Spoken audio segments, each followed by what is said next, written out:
Donc, maintenant que la première session a déjà donc été délibérée, on peut voir qu'il y a un certain nombre d'étudiants qui n'ont pas réussi, donc qui n'ont pas réussi à la première session, et ces derniers ont été conduits. Je peux générer cette liste, je peux la voir. Donc, il y a toute une liste d'étudiants qui n'ont pas pu réussir au niveau de la première session. Pour ces derniers, et ils sont candidats à la deuxième session. Alors, pour saisir les notes de la deuxième session, on va ici et on fait saisie individuelle.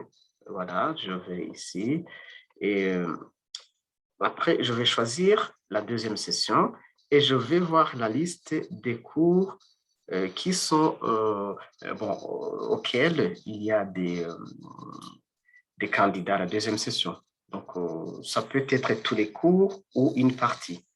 Voilà, par exemple, au niveau de l'administration publique, on voit la liste des étudiants qui doivent passer la deuxième session dans cela. On voit ça, et ainsi de suite, et ainsi de suite.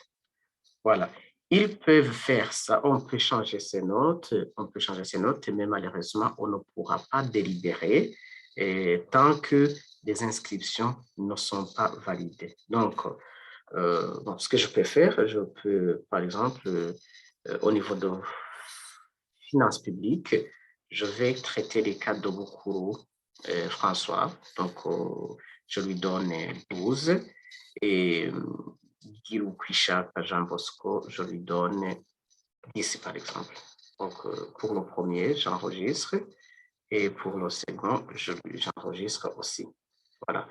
Et puis, le cas de Boukourou, donc en anglais, Boukourou n'est pas là, parce qu'il a d'autres éléments à faire. Donc, du coup, pour chaque cours où il y a réclamation,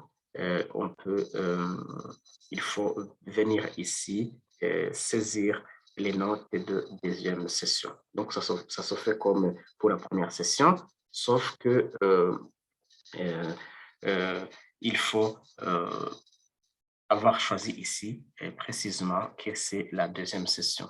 Et là, vous ne verrez pas toute la liste d'étudiants, mais vous verrez que les étudiants ayant à passer la deuxième session dans son cours. Ceci concerne la saisie des notes de la deuxième session.